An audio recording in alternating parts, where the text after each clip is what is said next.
அனைவருக்குமே வணக்கம். சற்று முன் கிடைத்திருக்கக்கூடிய ஒரு மிக மிக முக்கியமான செய்தி ஒன்று வெளியாகியுள்ளது. சற்று முன் துணை முதல்வர் உதயநிதி மீது துப்பாக்கி சூடு. கதி கலங்கிய திமுக, சென்னையில் வெடித்த மிகப்பெரிய கலவரம், இது மாதிரி செய்திகள் வெளியாகி இருக்கு. ஸோ இதை பற்றி தான் இந்த வீடியோவில் நம்ம முழுமையாக பார்க்க போகிறோம். ஸோ அதுக்கு முன்னாடி நம்ம சேனலுக்கு இப்போ தான் நீங்கள் முதல் முறையாக வந்திருக்கீங்க அப்படின்னா மறக்காமல் நம்மளுடைய சேனலை சப்ஸ்கிரைப் பண்ணி சப்போர்ட் பண்ணுங்கள். ஸோ வாங்க வீடியோக்குள்ளே போகலாம். ஸோ பார்த்தீங்கன்னா சென்னையில் பார்த்தீங்கன்னா இன்று காலையிலிருந்தே ஒரு மிகப்பெரிய சர்ச்சையாக தான் பேசப்பட்டு வருகின்ற நிலையில் தான் ஏற்கனவே உதயநிதியுடைய வாய்க்கோலப்பால் பார்த்திங்கன்னா அங்கங்கு உதயநிதி ஸ்டாலின் அவர்களுக்கு பார்த்திங்கன்னா எதிர்ப்புகள் தெரிவித்து வந்துடும் நிலையில் இப்போ பார்த்திங்கன்னா பாஜகவுடைய திமுகவுடைய அமைச்சர்களுக்கு சேர் எழுத்தியும் செருப்புகள் கரடியும் அடிக்கப்பட்ட சம்பவத்தினால தான் இப்போ பார்த்திங்கன்னா சென்னையில் ஒரு மிகப்பெரிய கலவரங்கள் வெடித்து இப்போ துப்பாக்கி சூடு நடத்திய சம்பவத்தினால தான் பார்த்திங்கன்னா ஒரு மர்ம நபர்களால் உயிர் தப்பிய துணை முதல்வர் உதயநிதி ஸ்டாலின் அவர்கள் தான் இப்போ பார்த்தீங்கன்னா அவருக்கு இந்த துப்பாக்கி சூடு நடந்திருக்கு. ஸோ இதன் அடிப்படையில் இருந்தாலும் அவர் மீது விழாத காரணத்தினாலும் பார்த்தீங்கன்னா இப்போ மர்ம நபர்களால் நடத்திய சம்பவத்தினால்தான் இதன் அடிப்படையில் பாஜகவுடைய முக்கிய புள்ளிகள் இந்த விஷயத்தில் சிக்கிய சம்பவம் தான் இப்போ பெரும் அதிர்ச்சியை ஏற்படுத்தியிருக்கு.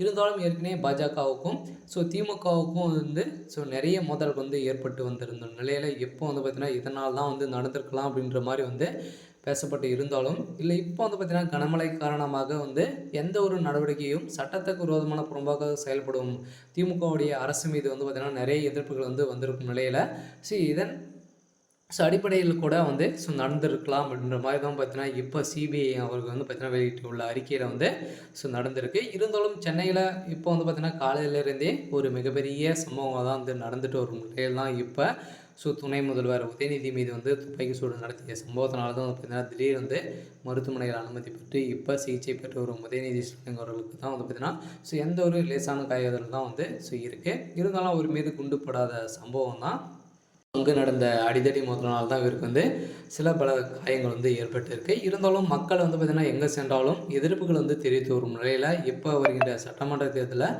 திமுகவுடைய குடும்ப அரசியலை ஒட்டுமொத்தமாக பிடிக்கக்கூடிய அளவுக்கு நடந்திருக்கு. இருந்தாலும் திமுக பார்த்திங்கன்னா கூட்டணி வைத்திருக்கக்கூடிய அனைத்து மிகப்பெரிய கூட்டணிகளும் பார்த்திங்கன்னா திமுகவுடைய கூட்டணியிலிருந்து விலக போகிறதாகவும் அறிவிப்பு வெளியாகி வருகின்ற நிலையில் தான் ஏற்கனவே திமுகவுடைய அரசுக்கு எதிர்ப்புகள் தெரிவித்து வந்த ராமதாஸ் அவர்களும் பார்த்திங்கன்னா போராட்டத்தில் ஈடுபட்டு இந்த போராட்டத்தின் அடிப்படையில் அவருக்கு வேலையே இல்லை அப்படின்ற மாதிரி தான் பார்த்திங்கன்னா முதல்வர் ஸ்டாலின் அவருக்கு அவரை தரைக்குறைவாக பேசிய சம்பவத்தினால பார்த்திங்கன்னா மிகப்பெரிய சர்ச்சையாக வெடித்திருந்த இல்லையா.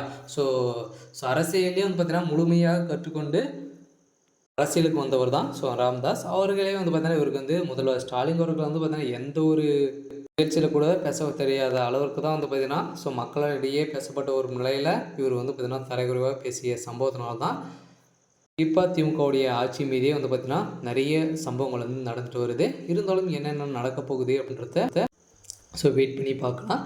இது மாதிரி செய்திகளை தெரிஞ்சுக்கணும் அப்படின்னா மறக்காமல் நம்மளுடைய சேனலை சப்ஸ்கிரைப் பண்ணிக்கோங்க. தேங்க்யூ.